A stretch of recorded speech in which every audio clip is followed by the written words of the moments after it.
Today we want to talk on the blessing again, and yesterday we were talking about knowing that you're blessed, and we were just discussing it before, and I was thinking, I think there's a difference between knowing that you're blessed and then walking in the blessing. And so that's a question I had today, is how do you know you're blessed, but also how do you know you're walking in the blessing?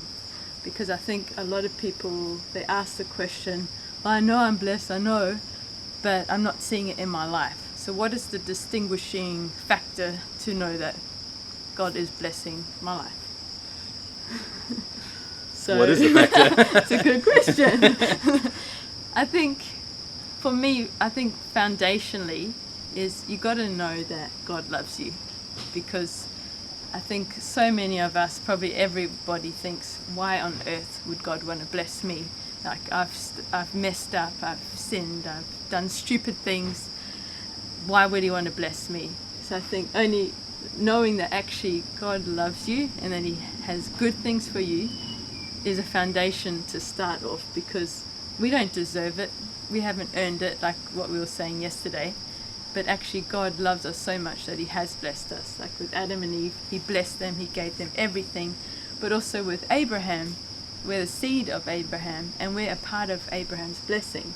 And part of that blessing was that God said, leave your country, leave your family. I'm going to bless you. I'm going to make you a great nation. And whoever blesses you, I'm going to bless. And whoever curses you, I'm going to bless. And Curse. Exactly, sorry. Whoever curses you, I'm going to curse. And I love that, because God made Abraham into a great nation.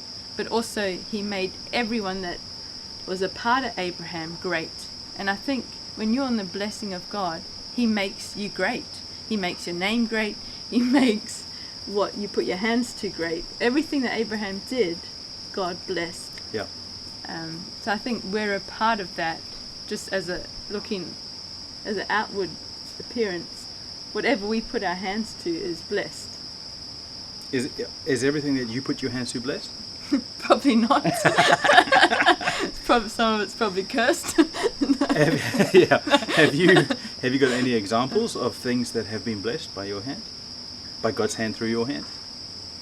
Well, I think of, when I started Happy House Playgroup, God gave me a vision. Just tell people what Happy House was. So Happy House is a playgroup that me and a few friends started a few years ago, and the purpose of it was to reach out to the community and use the facilitation of a playgroup to bring in people, and then just love them, care for them, and teach them English.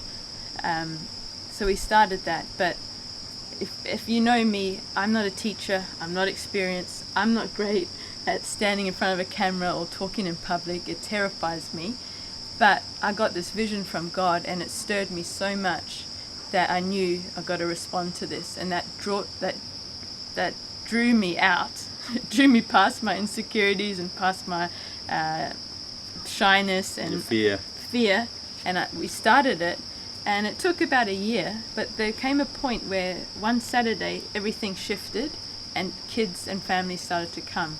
And then from that Saturday, we had like 70 families, people that would come. And we would just love them, bless them. Some of them would come to church, someone got baptized, others got saved. But we did that because we got a vision, we knew God's on it, he's blessing it, and then we just responded. And there were many opportunities to stop or give up because we had some opposition or people wanted it a different way. But I just knew, nope, keep on the vision, know what he said, he's blessed us, and it worked. And yeah, that's when you know God's blessed it, because you do your part, but he does so much better than what you're doing. So I think one of the distinctions for when you're in the blessing is that you produce fruit even when you shouldn't. Yeah. So that's when your boss gives you a pay rise when he doesn't like you. Yeah. That's when you get the opportunity, even though you don't have the experience or you don't have the certification, and Yes. you get the gig anyway. That's the blessing. Yes. And you can get things by natural talent and by by your abilities and by education and certification and all of that, and that's all good, and do the best that you can in that. But the blessing is like a spiritual level where you go up to operating by something that you can't produce naturally. It's a supernatural ability. It's an ability in the supernatural. Yeah. And so the defining, the definition of the blessing, you were saying, was in fruit. Yes. Yeah, because again, back to Adam and Eve, he blessed them, and out of that blessing he said, be fruitful. So is all fruit that I produce in my life from the blessing? I don't think so. Because... So it's not just any old fruit. It's a good question. Well, I'm trying to think through own experiences in our life. We do lots of different things, and there's lots of fruit, but I think some of it is natural. But maybe that's because we are blessed. I don't know. So Matthew says that God reigns on the just and the unjust. And so there's a level of blessing that you don't even have to be a believer, you don't even have faith to walk in. The fact that you can breathe oxygen is a form of blessing, because you didn't create the oxygen, you didn't create yourself, you didn't arrive here and decide that you were going to have lungs that could capacitate O2 and swap out CO2. And so there's a level of blessing that you can just walk in naturally. He blessed the earth. So the earth was in a blessed state. Now it's been corrupted, but there's still a level of blessing that's in the earth. Yeah. And so you can produce by that blessing. But then there's a higher degree of blessing, and that's when you walk in covenant with Jesus, and by his covenant, and you can produce by that. And that is contrary to this world. That's contrary to your flesh. That's contrary to the natural world. Oftentimes it operates at a much higher level. So when you walk when you approach water, you should sink into water. That's natural.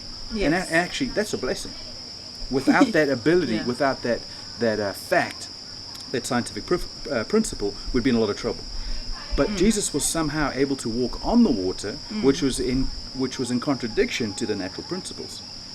He was walking on something that was at a higher level of authority than just natural principles. And I think that's what the blessing is. And that's why for me it's so interesting that Isaac was able to sow in famine. Natural world says, okay, it's a famine, there's no water, we've got issues here, we should have no fruit. And he produced fruit when there should be no fruit. That's right. What the blessing is. That's right. So for us, one of the businesses we kept open was a small little business in a little nothing place, a little nothing town. And God said to us, I'm going to make the axe head float in a situation that it shouldn't float. That was the blessing. And it's been one of our profitable operations in recent times, because he helped us to operate at a higher level, a higher principle, a higher law than what was just naturally available.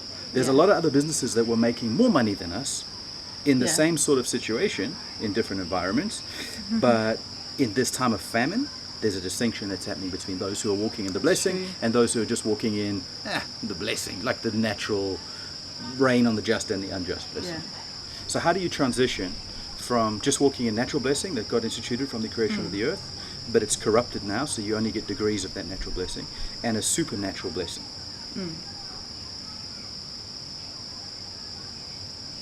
I think for me personally, like whenever I look at things that have happened in my life, I know when I'm operating in his blessing, because now it's this little weak introverted Bonnie who's terrified to do anything, and now look at her, she's doing this, and she's doing things that most people would say she could never do, or would say no, she's too shy.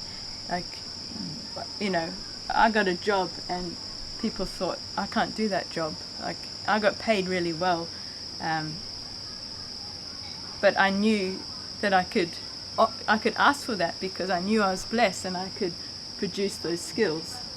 So I think it's you. While it's you operating in the blessing, there's God in it with you. There's a partnership with you. It's not just no longer your natural ability.